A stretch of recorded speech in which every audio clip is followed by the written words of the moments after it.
Yang terhormat Ibu PJ Wali Nagari Desa Baru, yang terhormat Bapak-bapak pengurus Masjid Nurul Iman, juga hadir bersama kita para calon-calon wali nagari, bapak-bapak, ibu-ibu, hadirin.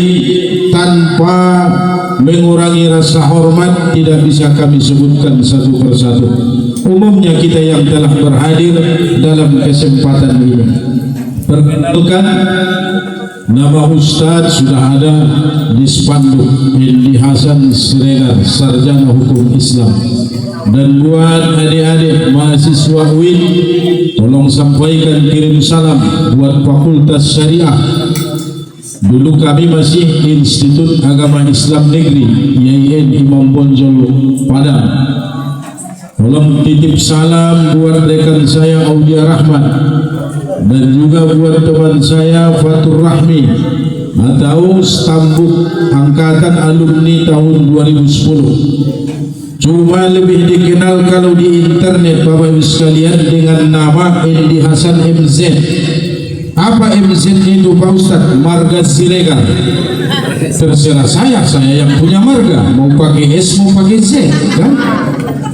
Bapak Ibu sekalian, kita malam ini memperingati Maulid Nabi Muhammad sallallahu alaihi wasallam dalam acara tabligh akbar. Di awal tadi kan sudah dibacakan Quran surah Al-Ahzab ayat 21. A'udzu billahi minasyaitonir rajim. Laqad kana lakum fi Rasulillahi uswatun hasanah.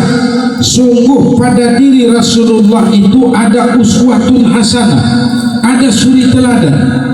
Nah, karena pada kesempatan ini kami akan safari dakwah 2 malam di sini. Malam ini di Jorong kita ini, apa namanya, Mulia Rejo, dan insya Allah besok malam di Jorong Serumpun Sayo, itu namanya, Serumpun Sayo. Maka mari kita bagi 2 sesi. Ini sesi pertama agar tidak terjadi pengulangan materi kajian.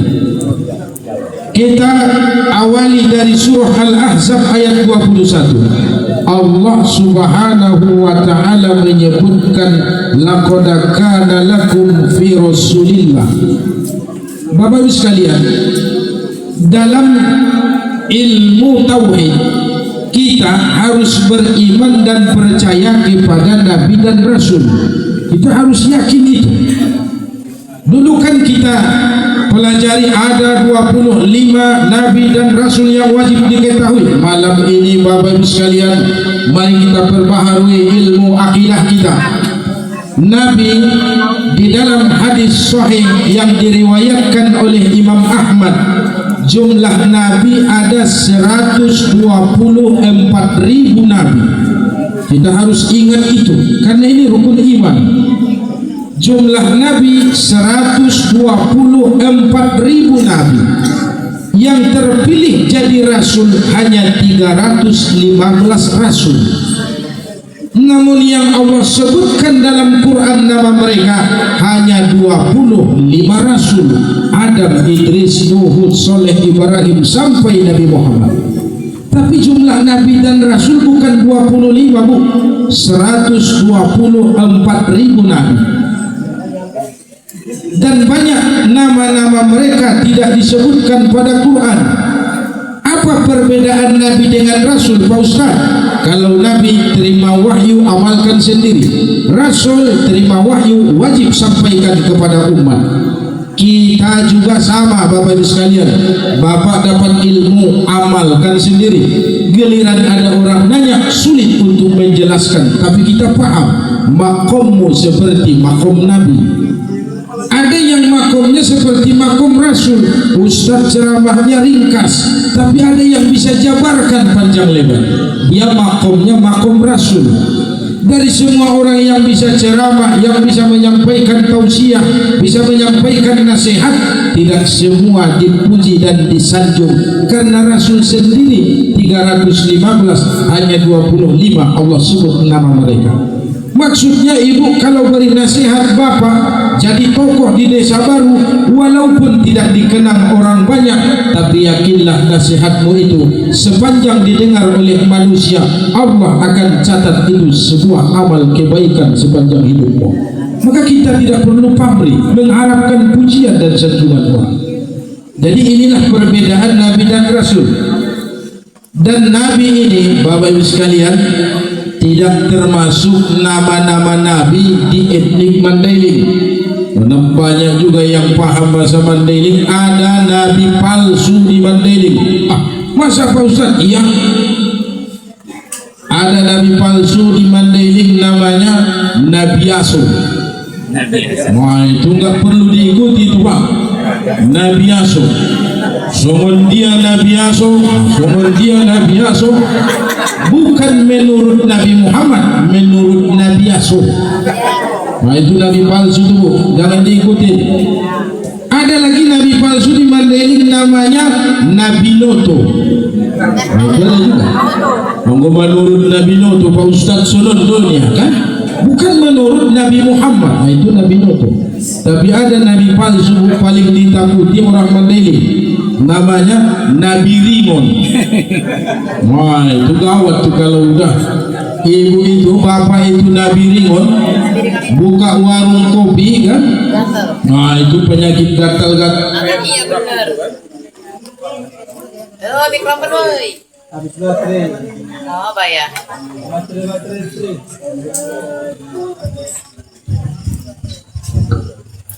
Oke, Bapak Ibu sekalian, mari kita lanjutkan. Di antara 25 Nabi dan Rasul yang dikisahkan pada Quran, Allah hanya puji, Allah sanjung di antara mereka hanya 5 yang memiliki kesabaran luar biasa. Dari 25 Nabi dan Rasul disebutkan namanya pada Quran, hanya 5 yang Allah sanjung. Pertama, Nuh alaihi salam. Kedua, Ibrahim. Ketiga, Musa. Yang keempat, Isa putra Maryam. Yang kelima, Nabi Muhammad, yang kita sebut dengan Nabi Ulul Azmi. Kenapa Allah puji, Allah sanjung Nuh? Bapak Ibu sekalian, Nuh hidup 950 tahun. Apa boleh buat? Istrinya sendiri bukan wanita beriman.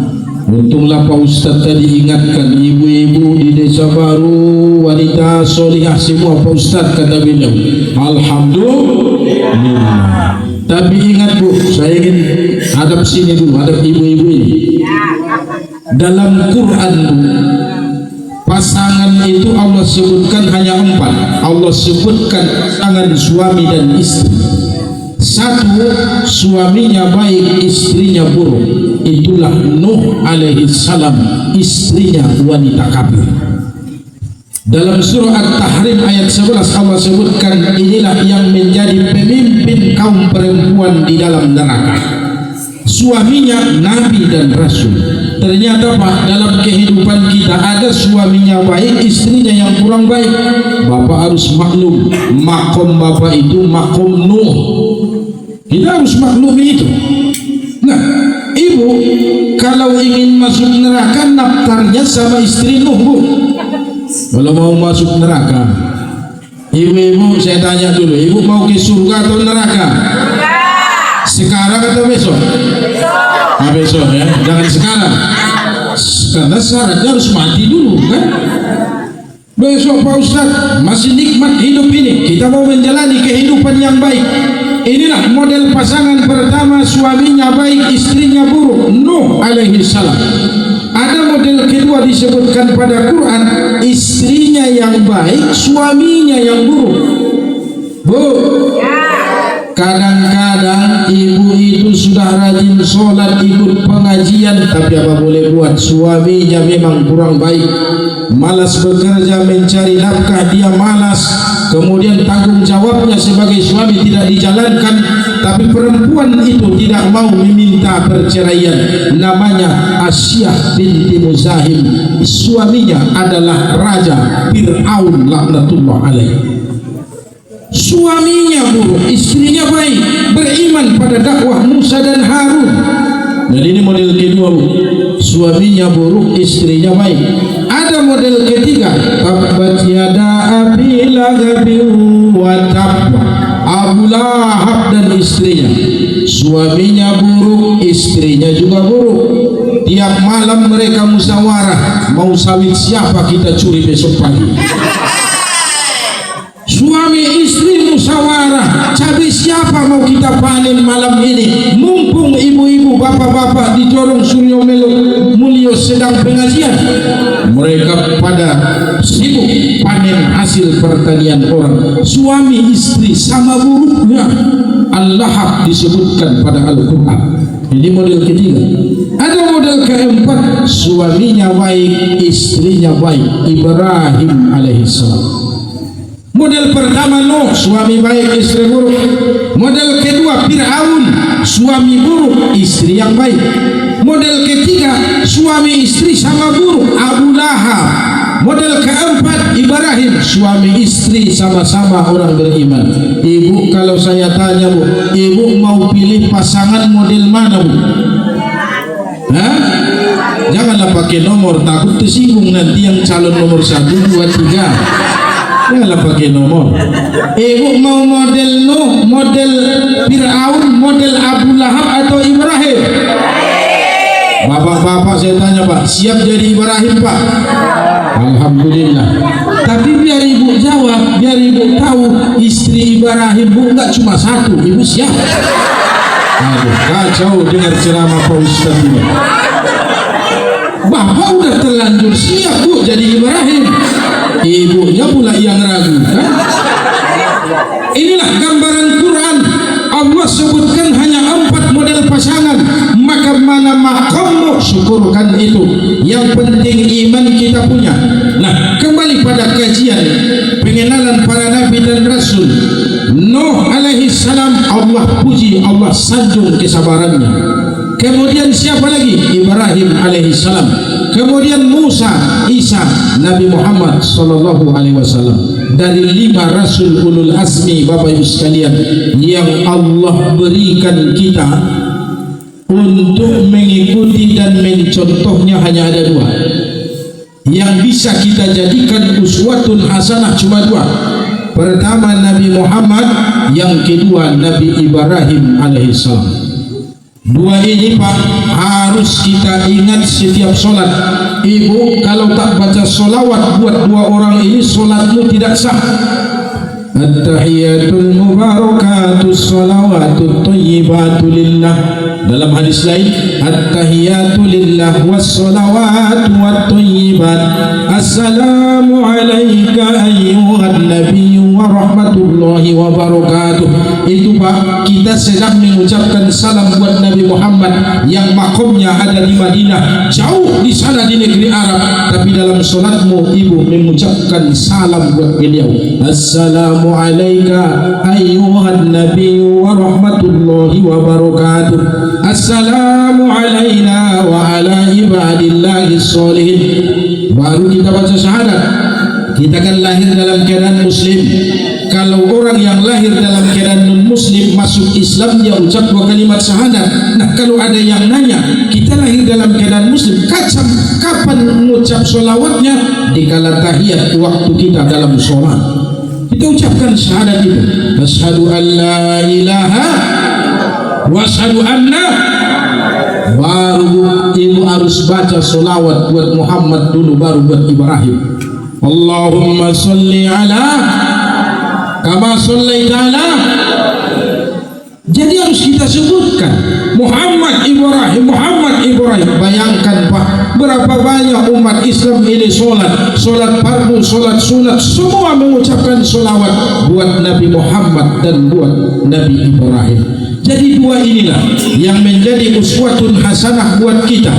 Dan malam ini kita fokus pada surah Al-Ahzab ayat 21 yang menyebutkan laqad kana lakum fi rasulillah. Itulah yang dimaksud Nabi Muhammad sallallahu alaihi wasallam. Bapak Ibu sekalian hadirin yang berbahagia. Nah, itu aja udah 15 menit, Bu. Hari udah jam 11. Sudah dibisikkan Pak Ustadz tadi, paling lama 1 jam Pak Ustadz, berarti kita buat pertengahan 45 menit aja. Kecuali Bapak Ibu sekalian sanggup. Kita lihat situasinya nanti. Bapak Ibu sekalian, dalam tarikhul Islam, saya alumni Mustofawiyah tahun 2004. Lalu Ustadz kita alumni tahun 2006. Kami lebih senior 2 tahun. Di bawah kami baru Pak Ustadz kita. Kami dulu belajar dalam kitab Tarikh Nurul Yakin, disebutkan bahwa Rasulullah Muhammad sallallahu alaihi wasallam dilahirkan pada tahun gajah di bulan Rabiul Awal, tapi tanggalnya diperdebatkan, ikhtilaf, berselisih para ulama sejarah. Ada yang mengatakan 7 Rabiul Awal, yang lain sebutkan 9 Rabiul Awal, yang lain sebutkan tanggal yang berbeda. Di tahun gajah sepakat Rabiul Awal memang, tanggal berapa terjadi perbedaan pendapat di kalangan para ulama. Tapi kenapa ditetapkan tanggal 12? Ini tadi menyinggung apa yang disampaikan Ibu PJ Wali Nagari tadi. Tanggal 12 Rabiul Awal tahun ini bertepatan 25 Agustus. Itu menurut versi yang disepakati di Indonesia. Kalau dalam tarikh ada yang katakan tanggal 7, ada yang mengatakan tanggal yang berbeda. Tapi kenapa ditetapkan tanggal 12? Ada hikmah yang dibalik itu, Bapak Ibu sekalian. Nabi terpilih Muhammad menjadi nabi di saat dia menerima perintah Allah tertuang dalam surah Al-Alaq ayat 1 sampai 5. Dikala Muhammad berada di Gua Hiro, kemudian datang malaikat membawa wahyu, Iqra bismi rabbikal ladzi khalaq, khalaqal insana min 'alaq, Iqra wa rabbukal akram, alladzi 'allama bil qalam, 'allamal insana ma lam ya'lam. 5 ayat. Lalu beberapa saat kemudian datang lagi malaikat membawa surah Al-Muddatsir. Ya ayyuhal muddatsir qum fa'anzir. 7 ayat, ayat 1 sampai 7. Nah, dari situ 5 ayat pada surah Al-Alaq membuktikan Muhammad telah terpilih menjadi nabi. 7 ayat pada surah Al-Muddatsir menunjukkan Muhammad telah terpilih menjadi rasul. 5 pada Al-Alaq, 7 pada Al-Muddatsir, 5 ditambah 7 jadinya 12. Sebab itulah para ulama tetapkan angka 12 menjadi kesepakatan hari lahirnya Nabi Muhammad. Kepastiannya tidak ada, karena para ulama sendiri itu berbeda pendapat.